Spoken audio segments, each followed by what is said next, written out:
I am King Gylfi, mightiest of kings. I once traveled to Asgard seeking to learn from the Norse gods who lived there. There was one whom I strove most to understand, for his ways are strange and his hunger for wisdom without end. He is the Allfather, Odin, the highest and oldest of the gods, though he is known by many different names. He is the keeper of secrets, ruler of all things, and birthed war into the world. All earthly knowledge stems from him, knowledge I will share with you, if you are willing to listen.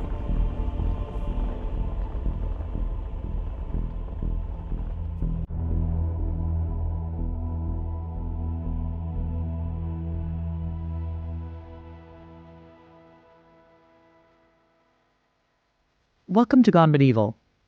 I'm Dr. Eleanor Yanaga. This month on the podcast, we've been delving into the strange and spectacular world of Norse mythology. The ancient tales of gods, giants, and the Nine Realms. To help us tell these stories, we've been joined by King Gylfi, a legendary figure from the Icelandic sagas, who is guiding us through these myths of creation and cosmic mayhem. Matt and I, meanwhile, have been calling on leading experts to uncover the history that lies behind these legendary tales. In our first episode, we explored how the universe was said to begin, with fire, ice, and giants at the dawn of time. Still to come, we'll meet Thor and Loki, those tricksy gods of thunder and chaos, explore how to reach the famed mead-stained Hall of Valhalla, and we'll round things off with Ragnarok, the end of the world, when gods and monsters alike will perish. But today, we'll turn to the Allfather himself and the celestial realm he ruled. Odin, king of Asgard, seeker of wisdom, god of battle and poetry. He's a figure both fearsome and fascinating, and perhaps the most complex of them all. In a little while, I'll be joined by Professor Carolyn Larrington, expert in Old Norse literature, to help us unpick both Odin's character and the other Norse gods who bow the knee to him. But first, here is King Gylfi to tell us more about how we came to know the one-eyed god.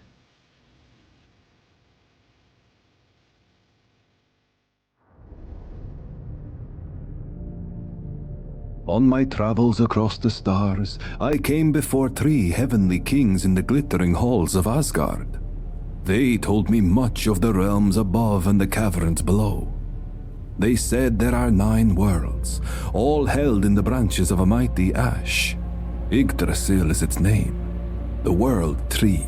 Its leaves are above the sky and its roots plumb the deepest depths. From its boughs the dew falls, from its roots the rivers rise. An eagle sits upon its highest crown, while deep below coils a serpent, gnawing endlessly at its trunk. Down in those depths lie 4 shadowed realms. Niflheim, a land of mist. Muspel, the world of flame. Jotunheim, home to the frost giants. And Hell, where the dead go to die. Up the trunk lie 3 more worlds, Midgard, Alfheim, and Nidavellir, the land of elves, dwarves, and mortals.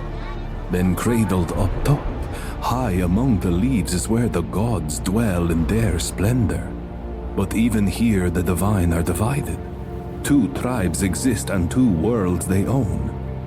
The tribe Vanir, wise in magic, make their keep in Vanaheim, a world abundant in crop and nature. The tribe Aesir, Odin's kin, meanwhile hold fast in their golden fortress of Asgard.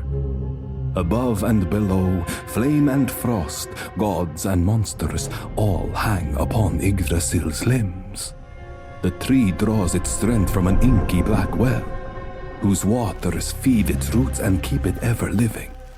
In that fathomless pool dwell many of the most powerful forces in all the cosmos. Chief among them are the Norns. 3 wise maidens who decide the destiny of all living things. With their knives, they carve runes into the very bark of the world tree, and through those marks their will is carried into every corner of the 9 realms.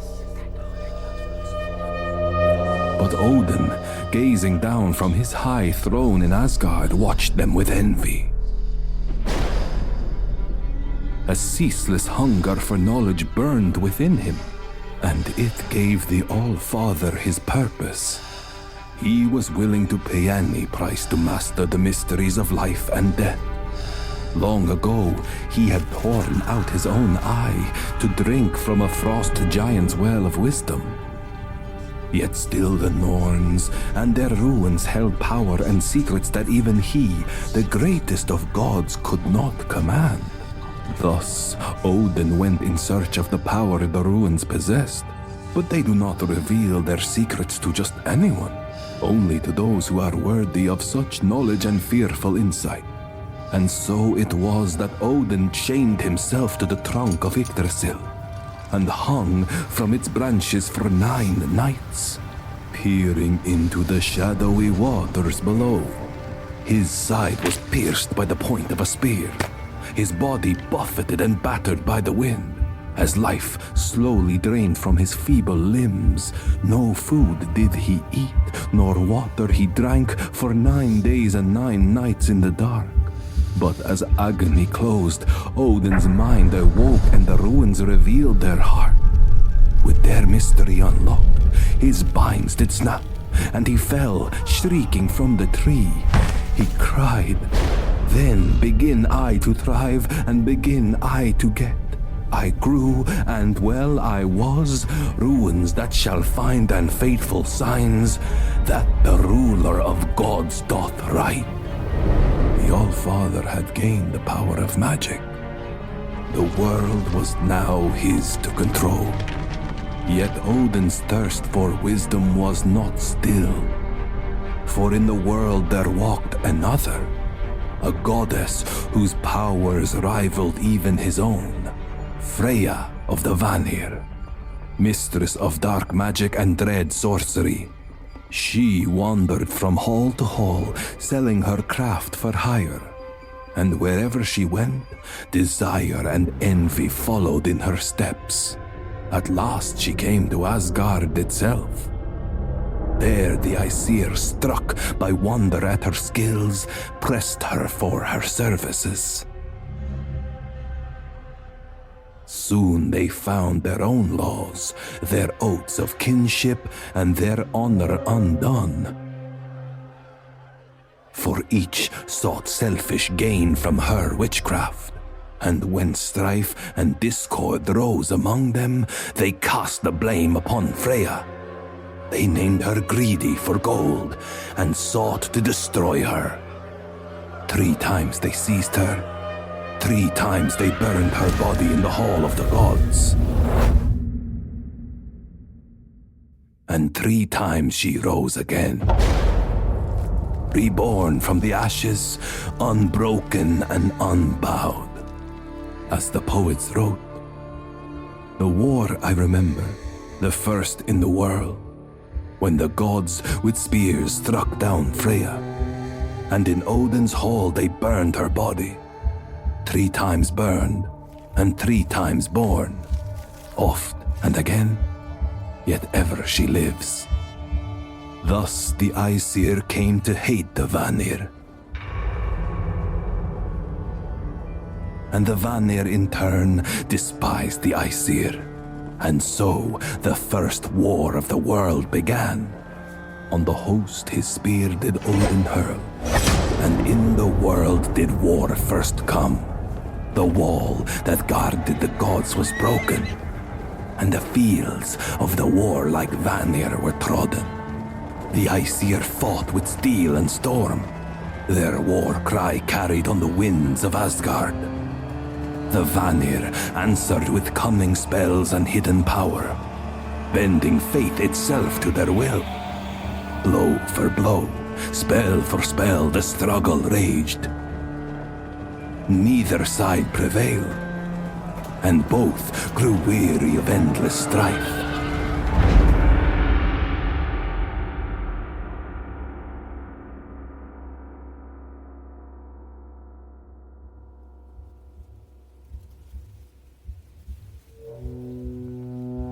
At last, the gods laid down their arms and made a truce. Oaths were sworn, peace was sealed. With the ancient custom of hostage-taking, Freya, Freyr her brother, and Nord their father crossed into Asgard to dwell among the Aesir. And in turn, the Aesir gave to the Vanir their own. From the ashes of two people, one was made, and peace reigned in Asgard henceforth.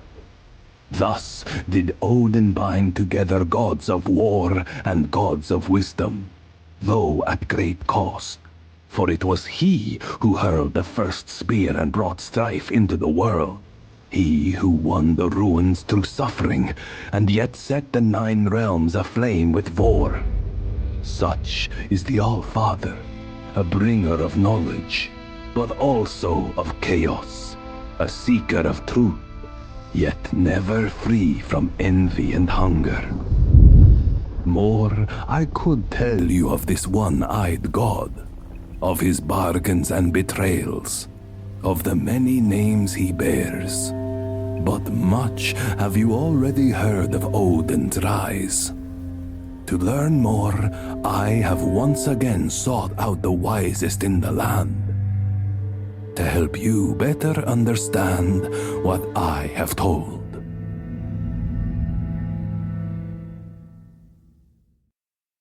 Caroline, thank you so much for being with us at Gone Medieval. It's a great pleasure to be back again. We are talking about really the heavy hitters today. You know, we're talking about the pantheon, a lot of the household names that everyone tends to know. And so I'm going to start you off with a fairly generalized question, which is, who is Odin? Yeah, who is Odin? Yeah. So he is, well, it depends who you ask in some ways. Mm-hmm. In the account of the gods that we have transmitted through the Poetic Edda and through other poetry, he's the All-Father, he's the leader of the Norse gods. He's the god of poetry and of war and of wisdom. He's married to Frigg, and his son is Thor, but Baldur is also one of his sons. And he has a few more like Hermodr and Forseti and so on, who aren't quite so important. If you ask the author of the Prose Edda, however, the Icelandic scholar Snorri Sturluson, very likely, Snorri can't really go along with the idea that the pagan gods were really gods in the same sense as the Christian god.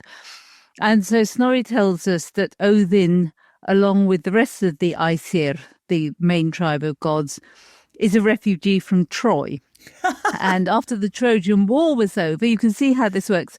Aesir, Asia, right? So they all made off from Troy as fast as they could and made their way up to Scandinavia, where because they had superior Eastern technology and a degree of magic, including shape-shifting, the credulous Scandinavians began to worship them. So this is a explanation for pagan divinities that's known as euhemerism, after the late antique philosopher Euhemer, who thought it up as an explanation for how there could be pagan gods when obviously there was only one god, and that was the Christian god. And he decided this must be kind of like Roman emperors who decreed that they would be worshipped either in their lives or after their deaths. So a smart and powerful human can persuade other people that he is a god. And so you can either follow Snorri, who has got a very sort of Christian rationalizing explanation here, or you can go with what's obviously the older and more deeply rooted in Viking religion kind of explanation. I really love Snorri's explanation because it's just so medieval. I love this tracing everything back to Troy. It's like how Britain is founded by Brutus who leaves Troy. They do love a connection. They do. And Thor is a bit hard to explain away, but because he has a chariot, he's known as Thor, the Thor who drives. And Thor, if you say it really quickly, Thor sounds a bit like Hector. So Hector wasn't killed by Achilles at all. Oh, no. He's made it to Scandinavia too. Oh, that's nice for Hector.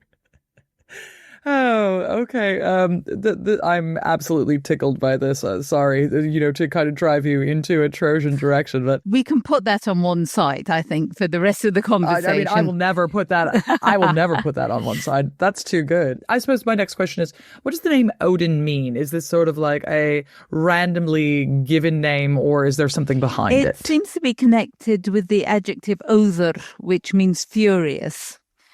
And his equivalent in Old English, for example, is Woden, who gives us Wednesday. And there does seem to be a fairly strong understanding in Old Norse that the connection with fury exists. Not, I think, that Odin comes over as a particularly furious god, but we do have a Latin gloss that says, actually, for the English version, Woden ides furor, that is fury. But it may be that he's capable of producing a kind of battle craziness in warriors connected with his function as god of war. And so it may be that that's the furious element. Well, I suppose this leads me to my next question, which is, what are the main attributes of Odin? Because it does strike me as odd, considering him to be furious. I suppose I associate fury a bit more with Thor. But then again, I'm not an expert. Well, no, you're right, that Thor gets more furious in person, as it were, whenever he's confronted with giants who are defying him in some way, and when he needs to smash them with his hammer.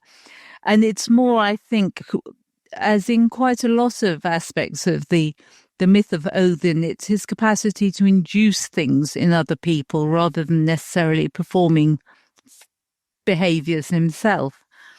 So he's normally depicted as being old and being one-eyed. And the reason why he's one-eyed is one that we'll come back to in a moment, I imagine.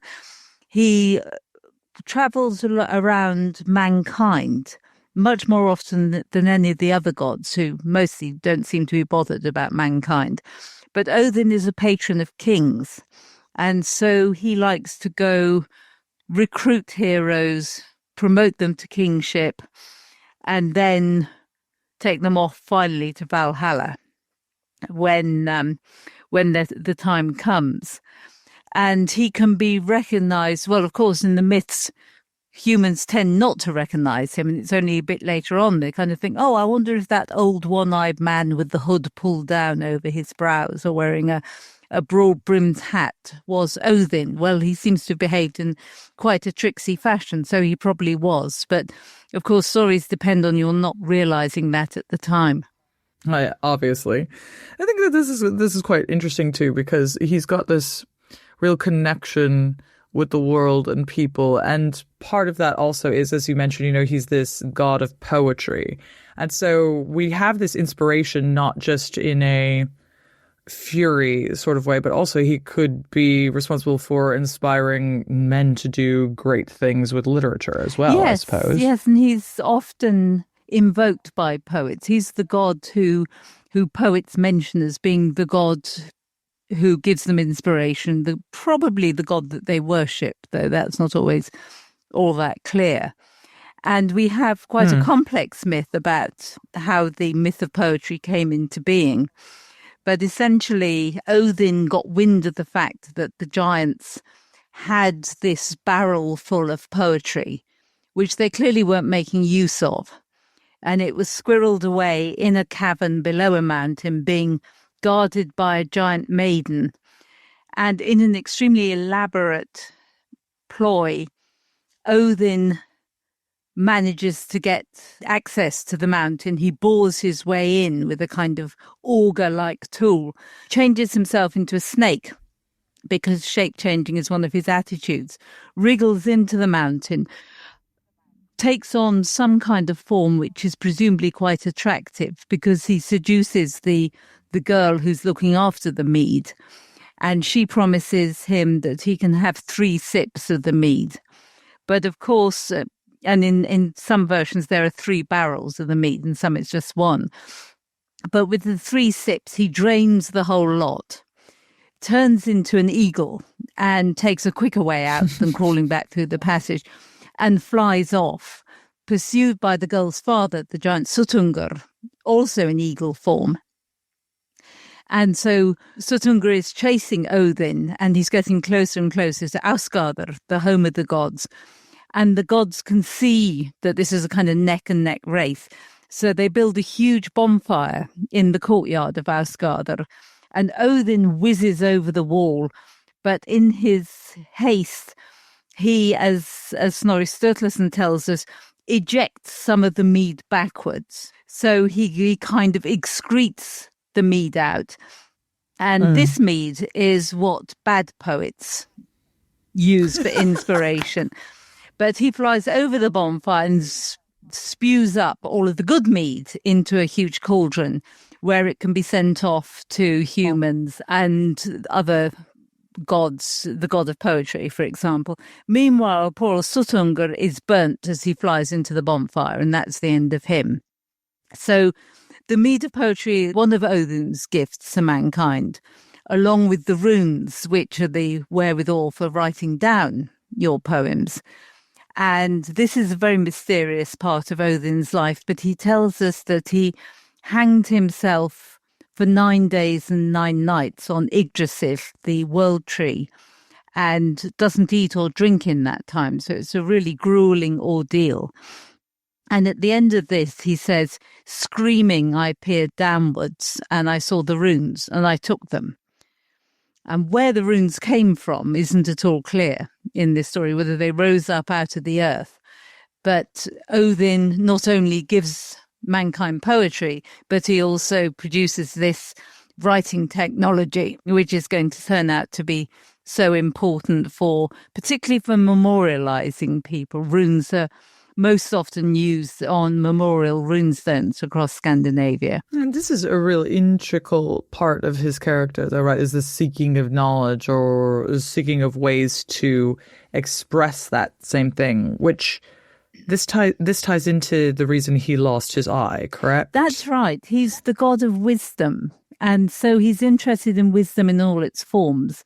And if you were being reductive, you might say that what he's most of all interested in is trying to see if anybody in the universe knows a different narrative for the future.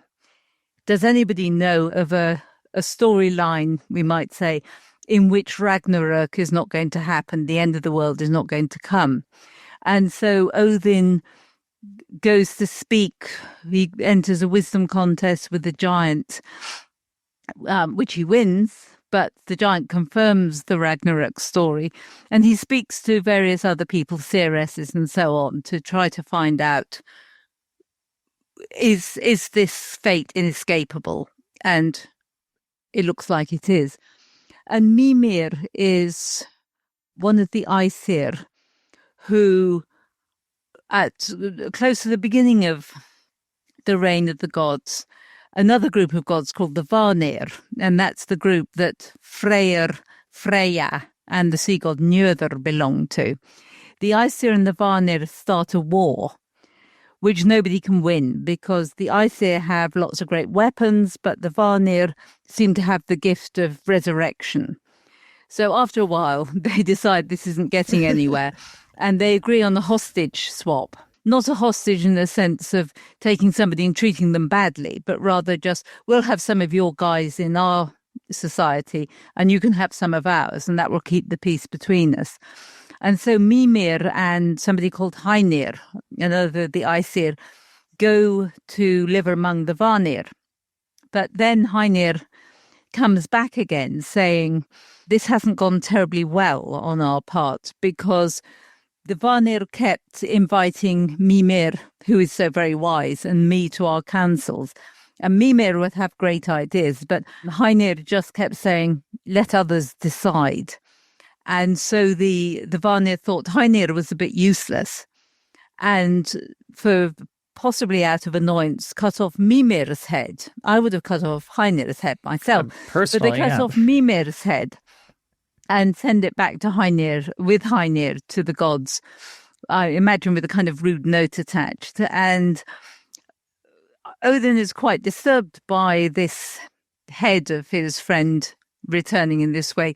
So he embalms it, wraps it in herbs, and puts it in a well at the bottom of the stem of the world tree. And there he can go and consult it. But in order, for the first time, it seems, to activate this connection with the head, he has to make a sacrifice. And so he sacrifices his eye, which is to be found in the well with the head. How all of this works is not at all clear, but it looks as if it's that kind of sacrificial logic of you give up something that's very valuable to you and you'll get something valuable in return. You lose one of your eyes, but you gain insight of a kind of mystical kind into the workings of the universe. So that's why Odin only has one eye. So we've got one eye, a head in the well, shape-shifting abilities, but he's also got a bit of a menagerie, doesn't he? He's got his ravens, he's got wolves, he's got these sorts of things. His very important ravens, Hugin and Munin, whose names mean something like thought and memory. And they fly out across the world every day, gathering information and bringing facts or news, let's say, back to Odin. And where other people might have hunting dogs, you can imagine something like Irish wolfhounds in the hall of a Norwegian king. Odin has a couple of wolves called Geri and Freki, which means something like fierce one and ravener. And so they sit by his side when he's at his high seat in Valhalla. Yeah, it's a pretty good deal. I think if I could have two ravens that came and brought me all the information I needed every day, I'd be pretty happy about that. Also, I think we should be calling more pet dogs after these wolves. I think that's a good dog name. In fact, Freckie's a really good dog's name, right? I know a lot of dogs who are called Freya, and not enough dogs who are called Freckie. So this is a call to action, audience. Let's go. Let's move out. Freckie is the ideal. It can also be used generally as an Old Norse common term for wolf. So perfect, wonderful. If you don't want to call your dog wolf, call it Freckie. There you go. So there is a lot. I think that it would be fair enough to say that Odin's a super enigmatic figure. You know, he's got a lot of contradictory traits about him. You know, he's the god of war, but he's the god of poetry. He is the king of the gods, but he's also really intensely interested in what's going on with humans and the most interested in kind of keeping this equilibrium going. Is this something that we're supposed to be reading? Are we supposed to understand him as, I don't know, a fairly enigmatic individual? Yeah, I think that's probably true that we would read him as enigmatic, but I think what that boils down to is he has many different functions. And one of the most important aspects, and again, this is something that we find in later Christian writing about him, but it's extremely important, is that he's an ancestor. He's the ancestor of the kings of Norway. And his equivalent Woden turns up in the genealogies of the Anglo-Saxon kings, somewhere after Adam and Noah. But before Hengist and Horsa, you have Woden. And so Odin is seen as being an ancestor. And of course, this ties up a little bit with the whole Trojan business. He's given a role in the human world, which ties into kingship and being interested in law, as LAW law, as well as being interested in magic. And this is why he turns up so often in human affairs in an enigmatic way. And if you're a young man, if you're the hero Sigurður, for example, and you're trying to pick the best horse out of your uncle's stud to be your horsey companion through life, and a mysterious hooded man with one eye comes and stands beside you and says, I would take that one if I were you, then you take that advice because you know that this is probably someone who knows what they're talking about. And indeed, Grani is descended from Odin's horse Sleipnir, but he just has the regular number of legs, not 8 legs. So Sigurður very wisely makes that choice. But Sigurður, depending on what his mother has told him, Sigurður might also reflect on the fact that he's born posthumously to his father. His father dies in battle while his mother is pregnant with Sigurður, precisely because Odin has appeared to Sigmundur and said, time is up. You're getting on in years and we need you in Valhalla to train with the other Einherjar, the other dead heroes for the army that will fight at Ragnarök. And so Odin is very multifaceted in this relationship with kings. He will come and say, you're my chosen one and you should have this throne, but he also takes it away from you. I suppose that's sort of the deal, though, isn't it? I mean, imagine the way that he has to trade his own eye for wisdom. I suppose that, his blessing comes with a consummate, downside. It's nothing lasts forever in that case. And there is one poem in which Odin is told mischievously, perhaps by his wife Frigg, that one of his protégés, a man called Geirröður, is behaving rather badly as a king. He's extremely stingy with food when guests come to the hall. And Odin said, look, I need to go and investigate this. So he disguises himself and goes to Geirröður's hall. But sneaky Frigg has sent Geirröður a message saying, watch out for this weird wizard type character who's going to come to your hall. You'll recognize him because dogs don't bark at him. Have nothing to do with him. He's very dangerous.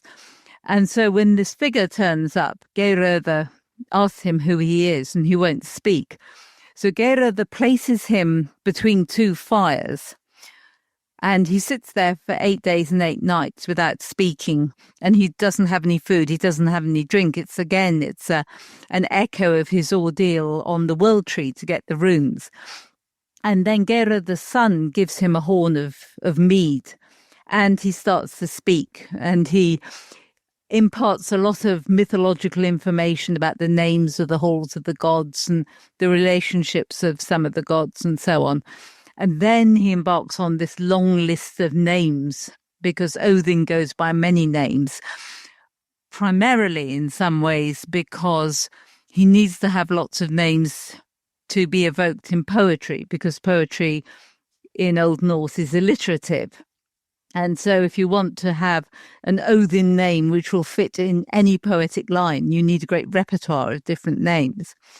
And so he begins to recite all of these names. And you could imagine if you were filming this, that the camera will pan across to Geirröður thinking, oh no, this is Odin. This is my patron I've been torturing for a week. This can't end well. And in fact, as he comes to the end of his recital, Geirröður leaps up to pull him away from the fire and welcome him into the hall. But he trips over his own sword and falls on it and dies. And Agnar, the son, becomes king in his place, because Agnar gave Odin the horn of mead. Agnar is a generous and wise person. And I always feel a little bit sorry for Geirröður, because he's been set up basically by Frigg. Now, Frigg has it in for him because there were originally 2 brothers, Geirröður and his brother, who was also called Agnar. And they went down to the beach one day when they were young and got into a boat, or rather, Geirröður persuaded Agnar to get into a boat. Agnar got into the boat and he pushed it away and said, go where the trolls will have you. So Agnar sails at sea, gets lost, and is rescued by a troll, but he's now stuck with the trolls. Geirröður gets to be king. And Agnar was Frigg's particular protege, while Geirröður was Odin's. So this is Frigg having kind of long-term revenge for what happened to her protege. But it's interesting in that story that Frigg takes this direct interest, because we don't have a great deal of information about her. And it shows how Odin's proteges are just as sneaky as he is, if need be. They can be deceitful if they have a particular end in view. And Odin is certainly not a god who punishes evildoers, except insofar as they're breaking kind of fundamental codes like hospitality and so on.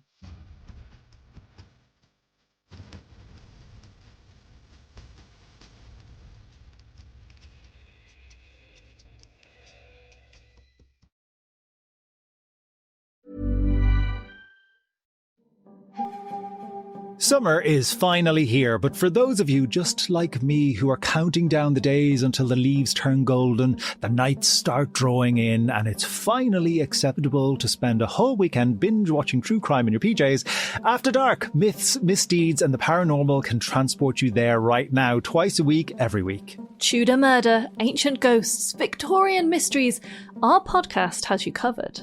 I'm Maddie Pelling. And I'm Anthony Delaney, and we are friends and historians who love to find out about the darker side of history. Join us on the scaffold for Anne Boleyn's final moments. Step inside Tutankhamun's tomb, which is apparently cursed. Watch a jury deliberate the fate of the last 3 women to be hanged for witchcraft in England. Find us every Monday and Thursday wherever you get your podcasts, and now on YouTube. After Dark, Myths, Misdeeds and the Paranormal is created by the award-winning network History Hit.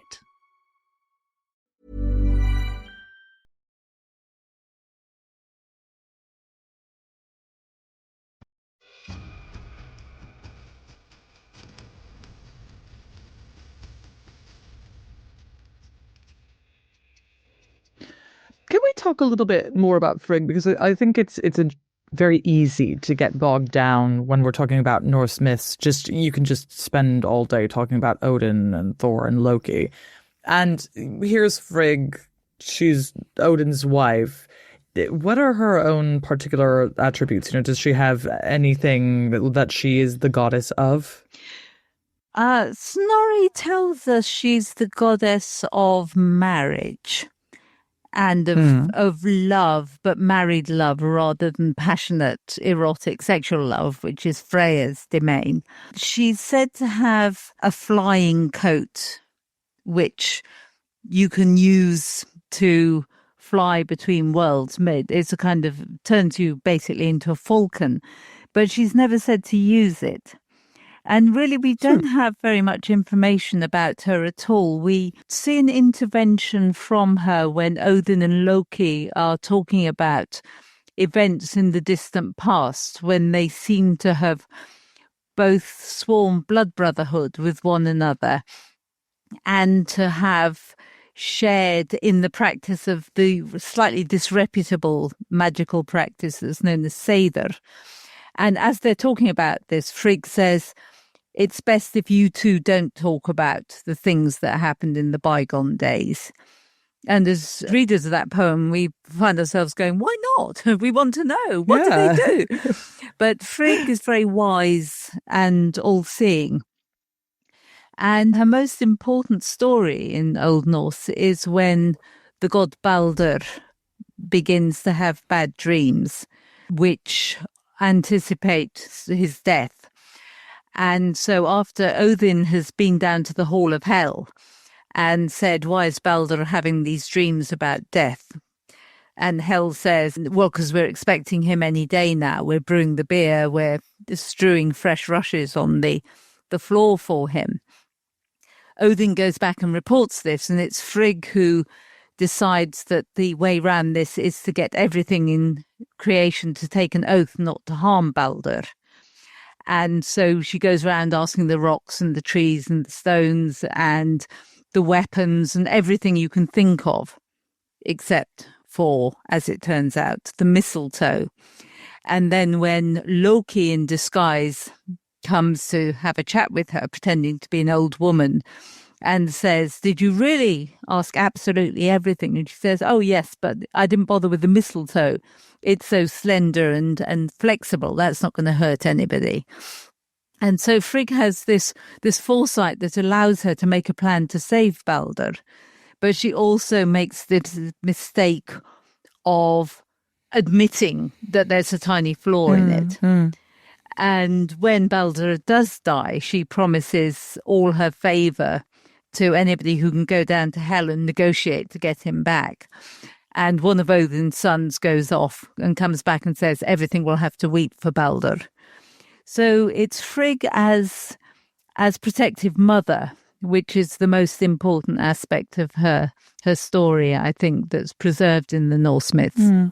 This is really interesting because in many ways this kind of mirrors, for example, the story of Achilles. You know, he's almost invincible except for the heel. You know, Baldur is almost invincible unless you get mistletoe involved. You know, and quite similarly with Frigg, we kind of see these overlaps with, you know, Hera, who's the wife of Zeus, and she's, you know, she's the goddess of marriage very specifically. But is this too simplistic? I mean, do Norse gods have a similar sort of domain deity kind of thing, or are they seem a bit more complex in a way than the Greek ones?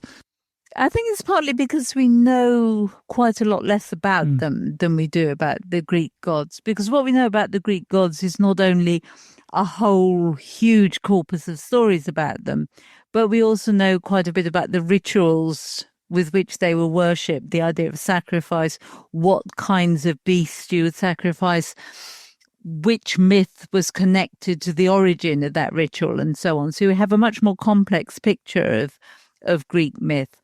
And that makes it easier to say, okay, so Demeter is the goddess of fertility and harvest. And then we have the myth of her and Persephone explaining why it is that we have the seasons.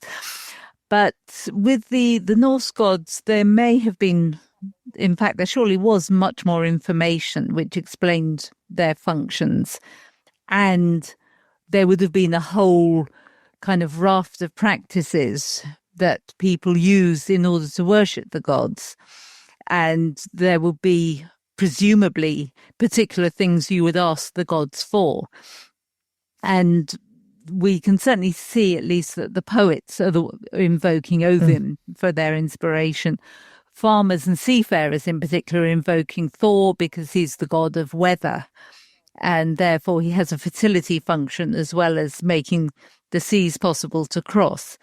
And presumably they also invoke the god Njörður, who is the god of the sea. But it's Thor who gets mentioned most of the time. We don't have too many stories about Njörður. So it's also, I think, quite likely that people in different parts of Scandinavia worship the gods, particular gods. And so Thor is immensely popular in Iceland because most of the Icelandic settlers came from Western Norway, where place name evidence suggests he was also very popular. Freyr and Freya were popular in Sweden, but because Sweden didn't provide anything like so many immigrants to Iceland, it's clear that the people who were writing down the stories in Iceland didn't have that key Swedish information that would have allowed them to tell us much more about Freyr and Freya, for example. So there's a regional dimension to this, which means that the functions of some of the gods are pretty obscure. Do you have any favorite Norse gods among the obscure pantheon?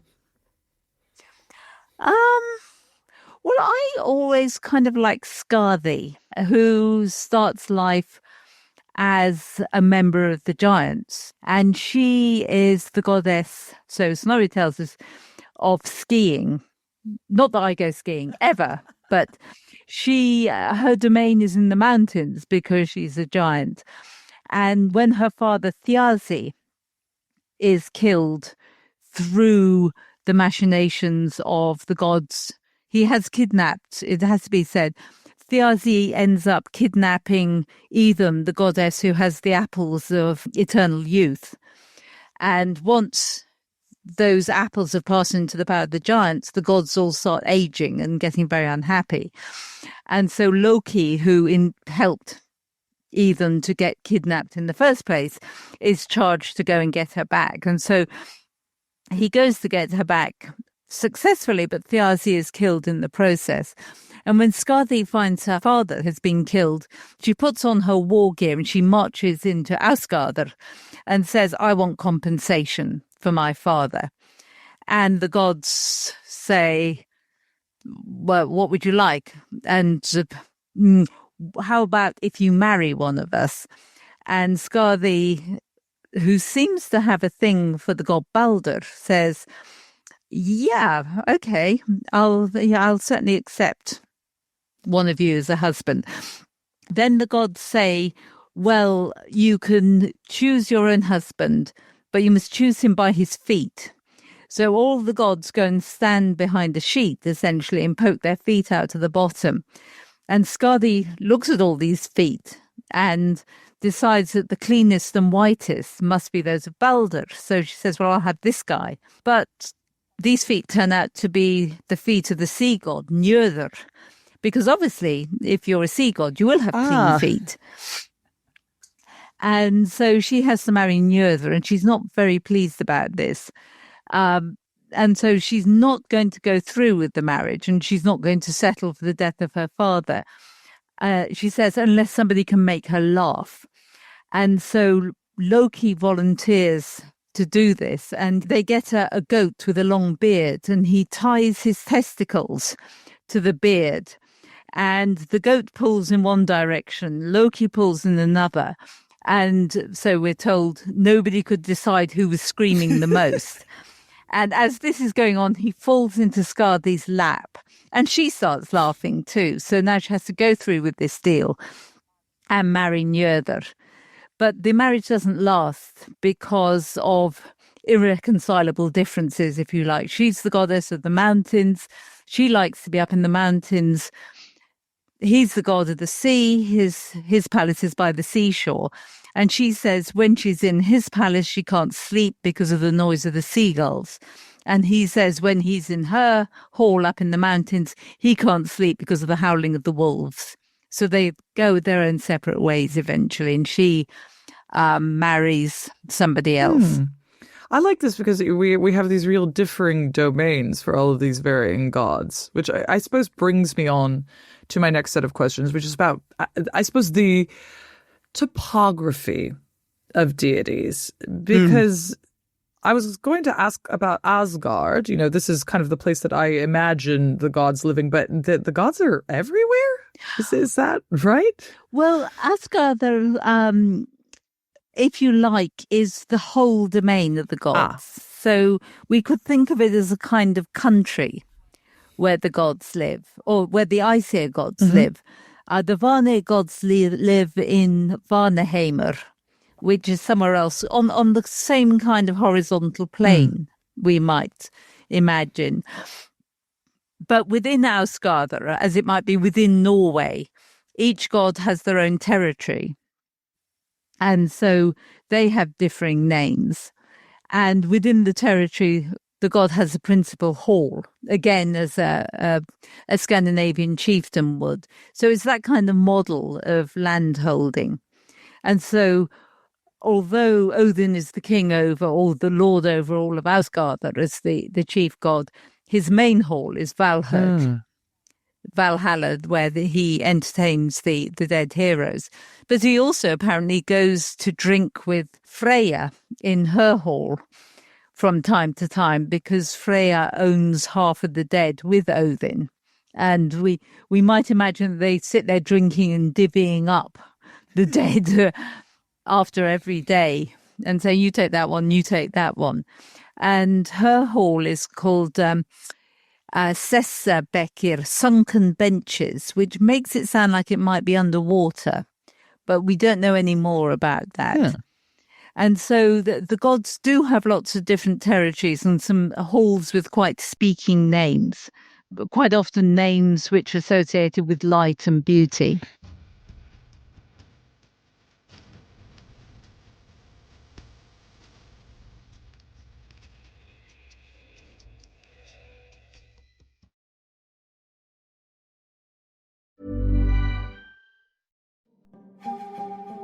Summer is finally here, but for those of you just like me who are counting down the days until the leaves turn golden, the nights start drawing in, and it's finally acceptable to spend a whole weekend binge-watching true crime in your PJs, After Dark, myths, misdeeds, and the paranormal can transport you there right now, twice a week, every week. Tudor murder, ancient ghosts, Victorian mysteries.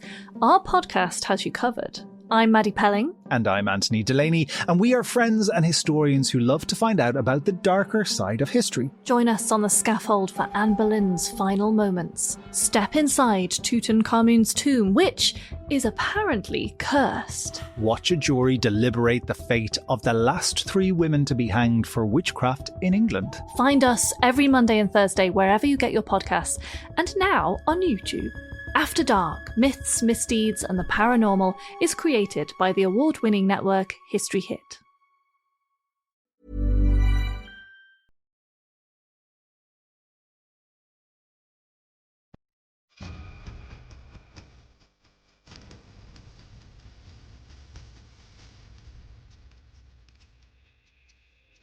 Okay, so we've got Asgard, we've got Vanhammer. How does this work? So are these separate worlds that... They're separate domains, but Heimer does mean world. Garther means more or less the same as modern English yard, or it means enclosed space. So Midgarther, the word for the world of the humans in Old Norse myth, is the middle yard, if you like, the middle enclosed space. And so if you imagine the world tree as a kind of huge vertical axis that runs through the worlds, we can imagine Midgarther, Asgarder, Jotunheimr, the home of the giants, Vanaheimr, all... No, there's no sense that to go from one to the other, you have to go up or down. Okay. Up at the top of the tree, we have assorted animals. There's an eagle whose wings cause the wind. There are some deer who are nibbling on the branches of the world tree. And one of the world tree's branches overshadows Valhalla, which is quite convenient because on the roof of Valhalla is this goat, Heidrun, who eats the leaves from the world tree, and her udders give mead. So that keeps the warriors happy. So we have this sort of basic horizontal plane, but then down below the roots of the world tree, under the earth possibly, but exactly what kind of earth it is isn't very clear. But down at the roots, you've got the Well of Mimir, where his head is. You've got the 3 Norns, the divine figures who determine fate, are also at the roots by a body of water. And then there's the world of the dead, Niflheim, Mistworld, where Hell's Hall is down there. Snorri Sturluson also tells us that the Svartalvar, the dark elves, are in this lower area too, but what they are, we really don't know. He doesn't tell us anything more about them. And I slightly suspect that they've been kind of made up on the basis of being like devils or demon in Christian ideology, and that they're malign forces that live down where hell would be in the Christian model. And that gives you a nice kind of way to connect all of these things. That makes sense. So I wouldn't put that past Snorri. He's very good at thinking of these sort of rhetorical traps to make Christianity make sense on top of it. Yeah, it's very good. Yeah. Yes, and thinking they must have had a thing like this. So with Snorri, for example, you can see how he decides that after Ragnarok, when the world comes back, there's also been a kind of last judgment built into this. So the new world will have some lovely places where the gods are and which are full of light and which are very much like heaven. And then there are places which are horrible, halls with roofs made of woven serpent spines, and the serpents are spitting poison. And that's where bad people are. And you think, well, we don't really have this model of a heaven and a hell in that way in the Norse ideology that we know about. So he's obviously just decided to punish a lot of murderers and oath breakers and put them in this unpleasant setting after death. I mean, fair enough. It's nice to be able to create an idealized justice system for yourself. I can't put it past him there. But okay, so I suppose my next question is: say that I am Odin and I wish to travel to Midgard from Asgard. How do I do that? It's not very clear that how Odin would do that. Mostly he walks. He's a wanderer. I suppose he can get on his horse Sleipnir, the 8-legged horse, and canter off if he wants to. But we don't have accounts that I can think of Sleipnir turning up in the human world. So mostly you're just a warrior going about your daily business, and suddenly this old man comes into your hall and does something a bit strange, and you think, then you respond to it. So, for example, towards the beginning of the story of Sigmundur, the father of the great hero Sigurður, his sister is getting married to a king called Siggeir. All these people have names that begin in the same way. And Siggeir is marrying Signy. Sigmund and all his brothers are there, and his father Volsi is there as well. And the wedding feast is all going fine, though Signy's not that keen on marrying Siggeir particularly. And then an old man in a cloak, looks like he's only got one eye, comes into the hall. He's carrying a sword, and he plunges the sword into a great tree that grows up in the middle of Siggeir's hall. So it's kind of a decorative feature, if you like, to have this tree. And it should be symbolic of the family tree of generations to come and so on. So this old man drives the sword into the tree and says, whoever can take it out can have that sword. And so, of course, the feast sort of breaks up while all the men have a go at trying to pull the sword out. Siggeir is very keen to get it. He's the lord of the hall. He's the bridegroom, but he can't pull it out. But Sigmundur can. And Sigmund whisks it out. And this is the sword that, through a few incarnations, is the one that will kill the dragon Faupnir. So that sword is his great sword. And Siggeir says, I'll buy it off you. And Sigmund says, no, that was Odin, and he means me to have this sword. And this unleashes all kinds of disasters for Sigmundur's family, who all get killed by Siggeir one way or another. But Sigmundur survives and takes his vengeance. So what was Odin doing there? He was marking out Sigmundur as his chosen one. It also is no accident that Odin is at some remove Sigmundur's ancestor. He's probably about his great-great-grandfather or something. And so he's the patron of his line, but he wants to kickstart something here for Sigmundur to show what a hero he is, and also to kind of take Siggeir's line out of consideration. And Sigmundur does turn out to be a hero. He's mentioned in one poem as being in Valhalla, all ready to go and greet King Eric Bloodaxe when he dies. He's Sigmundur and Hermodr, I think it is, one of Odin's sons, are told to go to the door and welcome him into Valhalla. So Sigmundur's place is assured, but the sword works as this kind of catalyst to start the strife, which is going to prove the mettle of the heroes. I suppose that's in keeping with what we expect from Odin. You know, he seems to be back and forth all the time to the world of the humans. But I suppose also if you're specifically attempting to cultivate an army and Valhalla, you also need to be doing that cultivation. You need to be involved with the humans on Earth. Yeah, so you've got to be inspecting them and checking them out. And there is one wonderful story, in fact, where there's a hero, a really unpleasant guy called Starkadr.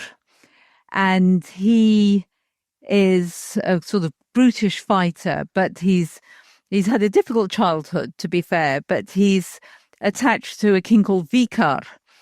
And they're fighting their way around Norway. And then Vikar has a kind of foster father called Horsehair Grani, which is a slightly odd name. And one evening, Horsehair Grani comes to Starkadr and says, I want you to come with me. And they row across a lake to an island. And there are 12 thrones, and the 12 of the Aesir gods are sitting there. And, oh, look, Horsehair Grani turns out to be Odin. And the god Thor says, I really don't like Starkadr because his grandfather fell in love with a girl that I was interested in and he took her. So I've really got it in for him. And Thor put some curses on Starkadr. And Odin can't, in the kind of classic fairy tale way, you can't take a curse away, but you can mitigate it. So Thor says that Starkadr will behave very badly in life. And Odin says, but he'll live for 300 years. He'll live 3 lifetimes. And then Thor says, but he'll commit an appalling deed in each one. And so it goes on like this for good and bad. And then Starkadr is rowed home. And Horsehair Grani says, what I need you to do tomorrow is to get King Vikar to play the part of a sacrifice in order to get a wind to sail to the next place you want to go to. And what you need to do is get him to stand on a tree stump, kill a calf, wind the guts of the calf around the neck of King Vidar, take a reed and say, poke him with the reed and say, I give you to Odin. And so Starkadr explains this to Vikar, who says, yeah, sure, yeah, why not? Why not? Normal, yeah. Why not? Yeah. If that's what it takes to get a wind, I'll do this. And so Vikar stands on the tree stump, but as Starkadr pokes him with the reed turns into a spear. The calf noose of guts around his neck kind of leaps up over the tree. The stump falls away. And Vikar is both hanged and stabbed, which is the classic mark of an Odinic sacrifice. So the king is now quite dead. And everybody is looking at Starkadr going, what the hell? And Starkadr sort of tries to explain that this is all supposed to be a mock sacrifice. But he's driven away. And that's the first terrible deed that he does. And you can see that partly the blame is put there on Thor, but it's really Odin who wanted the king to be sacrificed. Taken maybe off to Valhalla in this way. And so that's the kind of stunt that Odin will pull on occasion. This is a slightly later story, but Starkadr is an old and well-attested hero. So we have all of these stories of gods interfering, I suppose, with humans, but it doesn't seem to go both ways. It seems as though gods can visit humans can't necessarily visit the world of the gods though. And I suppose this might have something to do with the story of the walls around Asgard. And I was wondering if you could maybe lead us out with the story about how those are built, because I think this is a really interesting one.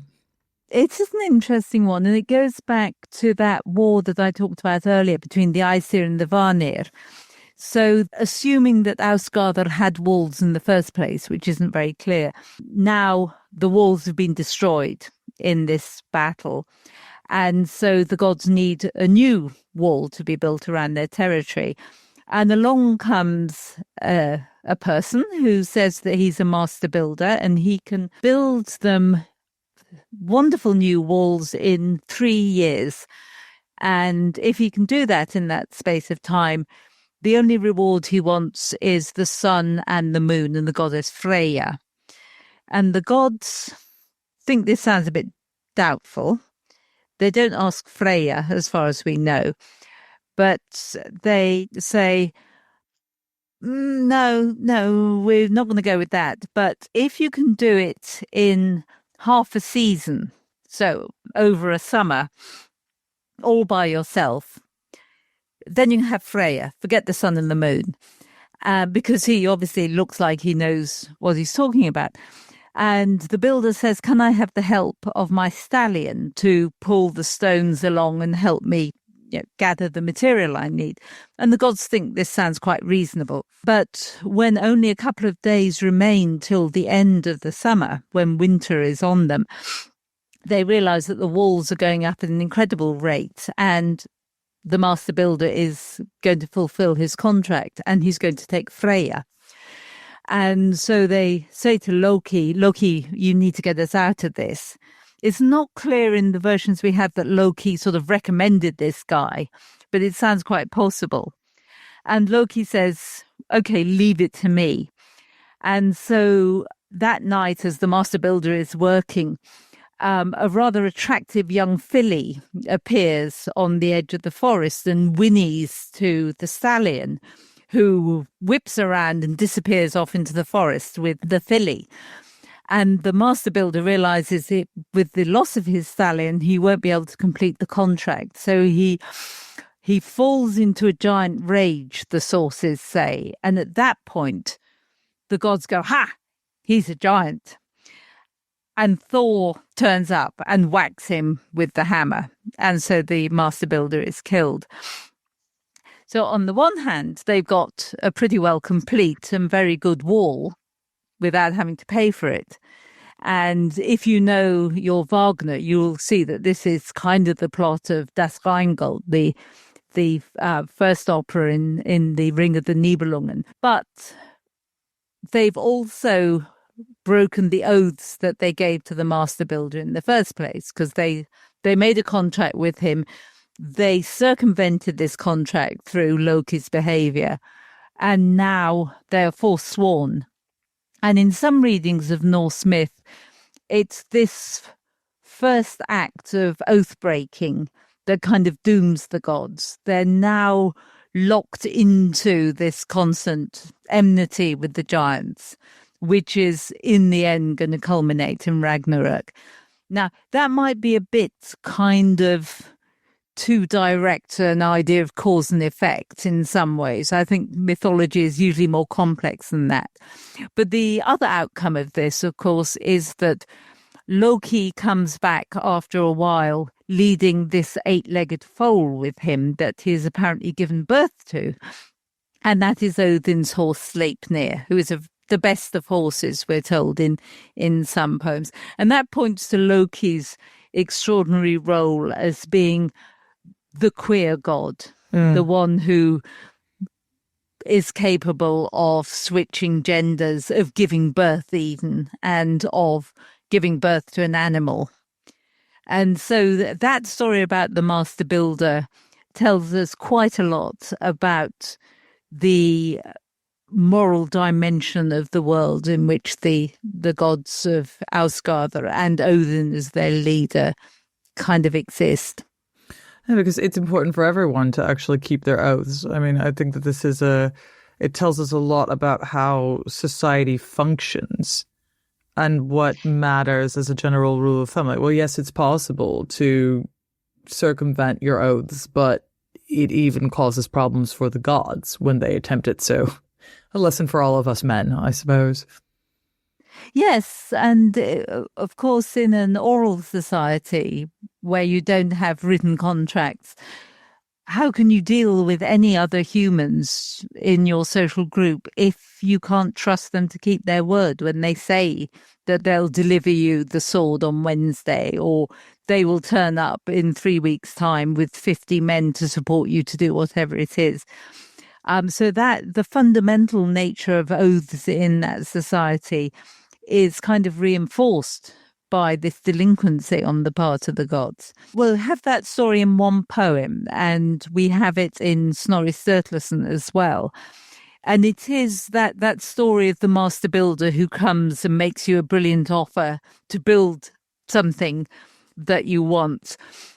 Is an internationally well-known folk tale, though this version that we have is one of the earliest versions that we have in Europe. And usually it's okay to swindle the master builder because he's really the devil. And so when he comes along and says, I can build you a church in a year, and usually he says to the person who's the patron of the church, and I'll take you away, you'll be my possession. And I can do with you what I like, unless you can guess my name. And the master builder's fairly sure that the patron won't be able to guess his name. And the patron starts getting very worried, but he wanders on the hillside and he hears a troll or a giant or somebody singing to her child saying, "Don't worry, little baby, tomorrow your father Finn will bring back the eyes and heart of this patron for you to play with." And he goes, the master builder's name is Finn. And then, a bit like Rumpelstiltskin, he can get out of this. So in most versions of this folk tale, the master builder is so evil, it's entirely licit to deceive him. And you do guess his name just by accident. And so the contract isn't broken. But in this story, there is foul play in the story of Odin, Loki and the master builder. And that, I think, is problematic for the way in which the history of the gods develops. I suppose that's what I find interesting, though, about pantheons and mythologies of deities, though, because they are these intensely human characters, even if they are, in theory, divine. You know, they have personalities that are conflicting. They don't always do the right thing morally. They are these really malleable characters. And I suppose that I always like that as a way of organizing the world, if that's what we're using pantheons and mythologies to do, because it kind of explains why the world is so awful. If what we have to look to are these deities who sometimes do the wrong thing themselves, then how can we really ask for the world to be perfectly just as well? You know, I find that explicates the state of the world in a really useful way. Yeah, the gods are made by humans in their own image, and so it's no wonder, in the sense that the gods turn out to be very much like humans, to have passions, to have hates, to have loves, to be jealous, to be vengeful, to hold grudges, but also to behave nobly on occasion. And so